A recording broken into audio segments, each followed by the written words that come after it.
ರಾಜ್ಯ ಮಹಿಳಾ ಆಯೋಗದ ಅಧ್ಯಕ್ಷ ಆಗಿರುವಂತಹ ಡಾಕ್ಟರ್ ನಾಗಲಕ್ಷ್ಮಿ ಚೌಧರಿ ಅವರು ನಿನ್ನೆ ಪರಪ್ಪನ ಅಗ್ರಹಾರ ಜೈಲಿಗೆ ಭೇಟಿ ನೀಡಿ ಅಲ್ಲಿರುವಂತಹ ಮಹಿಳಾ ಆರೋಪಿಗಳಾಗಿರಬಹುದು ಕೈದಿಗಳ ವಿಚಾರಣೆಯ ಕೈದಿಗಳನ್ನು ಮಾತನಾಡಿಸಿ ಅಲ್ಲಿರುವಂತಹ ಸ್ಥಿತಿಗತಿ ಹೇಗಿದೆ ಅನ್ನೋದನ್ನು ಪರಿಶೀಲನೆ ಮಾಡಿದ್ದಾರೆ.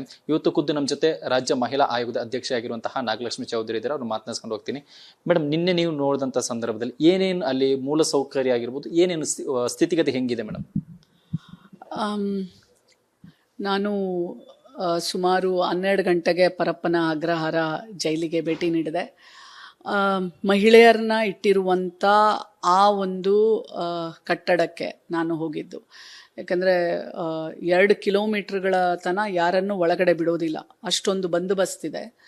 ಮತ್ತು ಸ್ವಚ್ಛತೆಯಿಂದ ಹಿಡ್ಕೊಂಡು ಶೌಚಾಲಯಗಳನ್ನು ಹಿಡ್ಕೊಂಡು ಅವರ ಒದ್ಕೊಳ್ಳುವಂಥದ್ದು, ಹಾಸ್ಕೊಳ್ಳುವಂಥದ್ದು, ಮತ್ತು ಅವ್ರಿಗೆ ಕೊಡುವಂಥ ವಸ್ತುಗಳು ಪೇಸ್ಟಿಂದ, ಸೋಪಿಂದ, ಅವ್ರಿಗೆ ಕೊಡೋ ಶ್ಯಾಂಪುಗಳಿಂದ, ಅವ್ರಿಗೆ ಕೊಡುವಂಥ ಪ್ರತಿನಿತ್ಯ ಊಟಗಳ ಧಾನ್ಯ ಶೇಖರಣೆ ಸ್ಟೋರೇಜ್ ರೂಮಿಂದ ಹಿಡ್ಕೊಂಡು, ಮತ್ತು ಪ್ರತಿಯೊಂದು ಆಲ್ಮೋಸ್ಟ್ ನಾನು ಪ್ರತಿಯೊಬ್ಬ ಹೆಣ್ಣುಮಗಳ ಹತ್ರನೂ ಪ್ರತ್ಯೇಕವಾಗಿ ಪೊಲೀಸ್ ಅವ್ರನ್ನೆಲ್ಲ ಹೊರಗಡೆ ಕಳಿಸಿ ಕಾನ್ಫಿಡೆನ್ಷಿಯಲ್ ಆಗಿ ನಾನು ಒಬ್ಬ ಹೆಣ್ಣುಮಗಳ ಹತ್ರನೂ ನಾನು ಮಾತಾಡಿದೆ. ಅಂದರೆ ಹೇಗೆ ನಡ್ಕೊಳ್ತಾರೆ ಅಲ್ಲಿನ ಸಿಬ್ಬಂದಿಗಳು, ಜೈಲಿನ ಸಿಬ್ಬಂದಿಗಳು, ಇವ್ರ ಜೊತೆ ಊಟ ಹೆಂಗೆ ಕೊಡ್ತಾರೆ, ಮತ್ತು ಅವ್ರಿಗೆ ಕರೆಕ್ಟಾಗಿ ಪಬ್ಲಿಕ್ ಪ್ರಾಸಿಕ್ಯೂಟ್ರು, ಈಗ ಎಷ್ಟೋ ಜನರಿಗೆ ತಂದೆ ಆದಂಥ ಲಾಯರ್ನ ಇಟ್ಕೊಳ್ಳೋಕ್ಕೂ ಸಹ ಶಕ್ತಿ ಇರಲ್ಲ, ಅವರನ್ನು ಎಲ್ಲ ಇವ್ರಿಗೆ ಯಾವ ಥರ ಒದಗಿಸ್ತಾರೆ, ಮತ್ತು ಇವ್ರಿಗೆ ಹುಷಾರಿಲ್ಲ ಅಂತಂದರೆ ಕರೆಕ್ಟಾಗಿ ಕಾಲಕ್ಕೆ ಚಿಕಿತ್ಸೆಗಳನ್ನು ಕೊಡಿಸ್ತಾರ ಅಂತಂದಾಗ ಅಲ್ಲೇ ಒಂದು ಆಸ್ಪತ್ರೆ ಥರ ಮಾಡಿದ್ದಾರೆ. ಮತ್ತು ಅಲ್ಲೇ ಪ್ರತ್ಯೇಕವಾಗಿ ಡಾಕ್ಟ್ರ್ ಇದ್ದಾರೆ, ಸೈಕಾಲಜಿಸ್ಟ್ ಇದ್ದಾರೆ. ಎಷ್ಟೋ ಜನ ಜೈಲಿಗೆ ಹೋದ್ಮೇಲೆ ಮಾನಸಿಕವಾಗಿ ತುಂಬ ಕುಗ್ಗೋಗಿರ್ತಾರೆ. ಅಂಥವ್ರನ್ನು ಸಹ ಮಾನಸಿಕವಾಗಿ ಒಂದು ಬಲ ತುಂಬಿ ಅವರನ್ನು ಹೊರಗಡೆ ಕರ್ಕೊಂಡು ಬರೋ ಒಂದು ಪ್ರಯತ್ನನೂ ಅಲ್ಲಿ ಮಾಡ್ತಾರೆ. ಮತ್ತು 10 ಜನ ತಾಯಂದಿರು ಅಲ್ಲಿ ಯಾರಿದ್ದಾರೆ ಜೈಲಿನಲ್ಲಿ, ಅವರ ಮಕ್ಕಳಿದ್ದಾರೆ, 10 ಮಕ್ಕಳಿದ್ದಾವೆ 6 ವರ್ಷಕ್ಕೆ ಕೆಳಗಡೆ ಪಟ್ಟಂತ.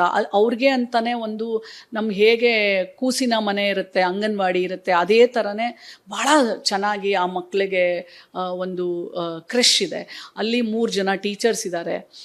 ತುಂಬ ಶಾಕಿಂಗ್ ಏನಂತಂದರೆ ಅಲ್ಲಿ ಸೌತ್ ಆಫ್ರಿಕನ್ ಮಕ್ಕಳು, ನೈಜೀರಿಯಾ ಮತ್ತು ಬಾಂಗ್ಲಾದೇಶಿ ಮಕ್ಕಳು, ನಮ್ಮ ರಾಜ್ಯದ ಮಕ್ಕಳು ಎಲ್ಲರೂ ಇದ್ದಾರೆ.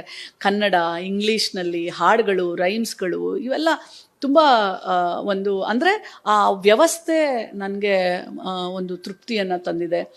ನೋಡಿ ಏನಾಗುತ್ತೆ, ಹೊರದೇಶದವರು ಒಂದಷ್ಟು ಜನ ಇದ್ದಾರೆ, ಅದು ಸೌತ್ ಆಫ್ರಿಕಾ, ಪಾಕಿಸ್ತಾನ, ಬಾಂಗ್ಲಾದೇಶು, ಇವರೆಲ್ಲರೂ ಇದ್ದಾರೆ. ಅದರಲ್ಲಿ ಕೆಲವರೊಬ್ಬರಿಗೆ ಅವರು ಅಕ್ವಿಟ್ ಆಗಿದ್ದಾರೆ, ಆದರೆ ಅವ್ರಿಗೆ ಇಲ್ಲಿ ನಾವು ಶ್ಯೂರಿಟಿ ಕಟ್ಟಬೇಕು. ಅವರು ಆ ಶ್ಯೂರಿಟಿ ಹಣ ಅಲ್ಲಿಂದ ಬರದೆ, ಅಲ್ಲಿಂದ ಕೆಲವರು ಬಡವರು ಇರ್ತಾರೆ, ನಾವು 1 ಲಕ್ಷದಿಂದ 4 ಲಕ್ಷದವರೆಗೂ ಕಟ್ಟಬೇಕು ಅಂತ ಅವ್ರು ಹೇಳ್ತಾ ಇದ್ರು ನಮಗೆ. ಆ ದುಡ್ಡು ಕಟ್ಟಲಾರ್ದೇನೆ ಅವ್ರ ದೇಶಕ್ಕೆ ಹೋಗ್ಲಿಕ್ಕೆ ಆಗ್ತಾ ಇಲ್ಲ. ಬಟ್ ಹೊರ ದೇಶದಲ್ಲಿರೋರಿಗೇನೆ ತುಂಬ ಪ್ರಾಬ್ಲಮ್ ಆಗಿರೋದು. ಇವಿಷ್ಟು ರಾಜ್ಯ ಮಹಿಳಾ ಆಯೋಗದ ಅಧ್ಯಕ್ಷ ಆಗಿರುವಂತಹ ಡಾಕ್ಟರ್ ನಾಗಲಕ್ಷ್ಮಿ ಚೌಧರಿ ಅವರ ಮಾತು. ಜ್ಞಾನ ಪ್ರಸನ್ನ ಧನುಷ್ ಜೊತೆ ಸತ್ತಾರ್, ರಿಪಬ್ಲಿಕ್ ಕನ್ನಡ, ಬೆಂಗಳೂರು.